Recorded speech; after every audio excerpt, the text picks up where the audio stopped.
Bom, hoje nós vamos descobrir como que ocorre, né, as razões que levam a França a uma revolução em 1789. Essa Revolução Francesa, ela é um marco na história mundial porque vai ser um divisor de águas, né, na história propriamente dita. A Revolução Francesa ela ocorre por uma série de motivos, mas para que a gente entenda esses motivos é preciso entendermos o contexto em que vivia a França nessa época. Vamos lá. A França nessa época ela era uma monarquia absolutista governada pelo então rei Luís XVI, que governava a França com mãos de ferro. A sociedade ela era totalmente estratificada, ou seja, né, dividida em classes sociais. Essas classes sociais eram chamadas de estados. Então, nós tínhamos o primeiro, o segundo e o terceiro estado. O primeiro estado era composto pelo clero, tá? Que eram os membros da Igreja Católica. O segundo estado era composto pela nobreza, aqueles que possuíam títulos, né? Condes, viscondes, duques. E o terceiro estado era a grande maioria da população e era composto basicamente por operários, artesãos, camponeses e burgueses, ok? Apesar dessa divisão parecer ser igual, não era.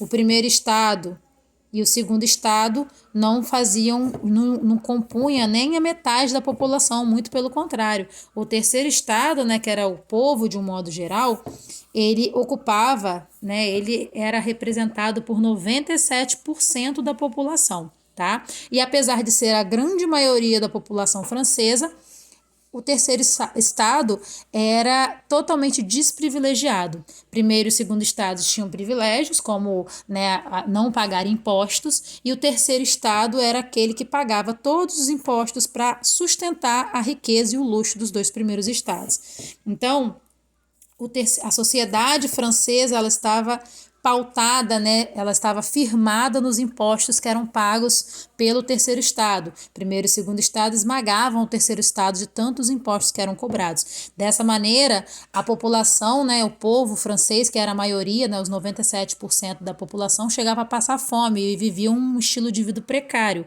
porque eles tinham que pagar essa demasiada quantidade de impostos, né? Porque eram eles sozinhos que assumiam toda a carga tributária, digamos assim, francesa. Né? No início do processo revolucionário francês, né, em 1789, no início de 1789, a população ela vai se revoltar com o governo francês, né, e vai cobrar de Luís XVI providências, né, que ele fizesse algo para poder modificar a situação da vida na França. E aí o que o Luís XVI vai fazer? Ele vai convocar uma série de assembleias para tentar resolver o problema da França naquele momento. Primeira assembleia que vai ser convocada vai ser a Assembleia dos Notáveis, em 1787. Essa Assembleia dos Notáveis vão reunir, né, o primeiro e o segundo estado apenas, as classes privilegiadas francesas. Nessa Assembleia dos Notáveis foi lançada a questão, né, como seria modificada a situação francesa, já que a maioria das pessoas estavam passando fome e a arrecadação estava diminuindo. A ideia que eles tiveram foi que se aumentasse a quantidade de impostos, né? Então, eles não pagavam impostos, então que aumente a quantidade de impostos. Obviamente, o terceiro estado vai se sentir extremamente ofendido.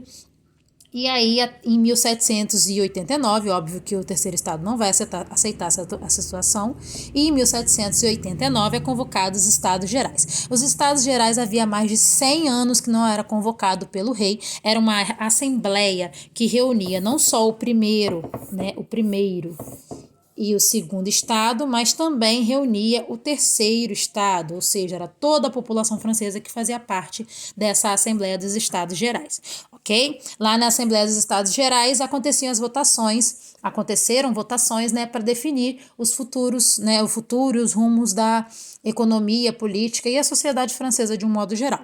O grande problema dessa Assembleia dos Estados Gerais era o sistema de votação. Como assim o sistema de votação?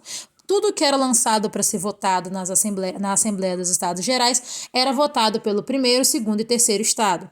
Só que o primeiro estado, apesar de ser apenas praticamente 1,5% da população, e o segundo estado né, sendo aproximadamente 2% da população, e o terceiro estado representando 97% da população, cada um tinha direito a apenas um voto na decisão. Então, primeiro e segundo estado se uniam para votar contra o terceiro estado. Então, se fosse levada a possibilidade de aumentar os impostos para melhorar a situação da França, primeiro e segundo estado votariam que aumente os impostos. Já o terceiro estado que não aumente os impostos, porém ficaria sempre 2 contra 1. Então, o terceiro estado propõe que essa votação ela seja modificada e que não seja por estado, e sim por deputado, né, por representante, como se fosse por pessoa. Então, a maioria a maioria da população francesa decidiria os rumos que o país levaria. Então, no caso, a grande maioria era do terceiro estado e eles que deveriam, né, decidir os rumos da vida política e econômica do país. Obviamente, o rei, com medo de desagradar a sua elite, ele vai demorar um tempo muito grande para poder decidir o que fazer. Enquanto isso, a população francesa ela está se reunindo nas ruas e fazendo manifestações públicas, né, como a principal delas, chamada de Queda da Bastilha, que é um marco da história mundial e da história da Revolução Francesa, onde as pessoas, a maioria camponeses, pegam em armas e em 14 de julho de 1789 tomam a principal prisão da França. Não era a principal prisão da França porque era grande ou porque tinha muitos presos, mas a Bastilha representava o poder político do rei. Então todos aqueles que eram contra o rei estavam presos na Bastilha. Logo, tomar a Bastilha significava tomar o poder que o rei tinha. Então foi uma tomada de poder simbólica, a queda da Bastilha. Lembra que eu falei com vocês que o rei demorou muito para poder pensar no que seria feito e tal?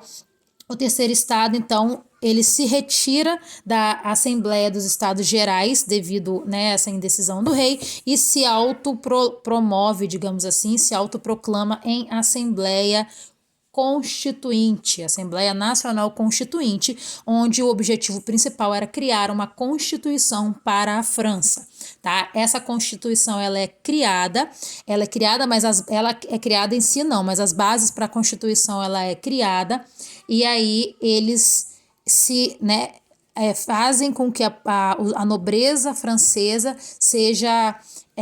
tenha que aceitar essa constituição criada pelo terceiro estado, digamos assim, tá?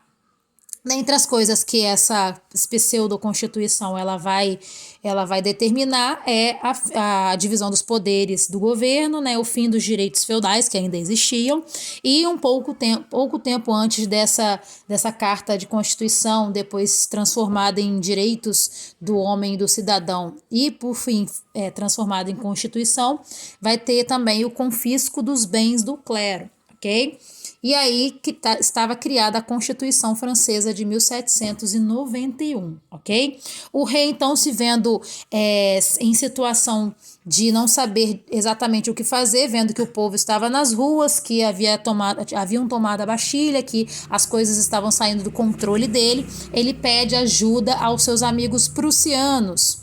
E aí fazem um movimento franco-prussiano para tentar devolver o poder ao rei Luís XVI. Ele está saindo do país para poder buscar essa ajuda e ele é capturado pelos revolucionários franceses. Quando ele é capturado pelos revolucionários franceses, eles o acusam de alta traição, porque afinal de contas ele estava trazendo outras tropas de outros países para dentro do seu território, e ele é julgado e condenado como traidor e sua cabeça é decapitada na guilhotina francesa, que depois vai se tornar um instrumento usado pelos revolucionários para punir aqueles que eram contra o movimento, ok? Após a decapitação do rei, nós vamos ver que a França ela vai estar dividida em dois grandes grupos, jacobinos e girondinos, sendo os jacobinos aquela ala mais exaltada e que vai assumir o poder após a morte do rei Luís XVI. Os girondinos eles vão ser representados pela alta burguesia e serão mais moderados, digamos assim. Temos também a planície, que era aquele grupo, né, composto por nobres e clero, que ficava entre as duas situações, não optava por nenhum dos dois lados, tá? Na próxima aula a gente vai ver como que funcionava cada um dos grupos, jacobinos e girondinos.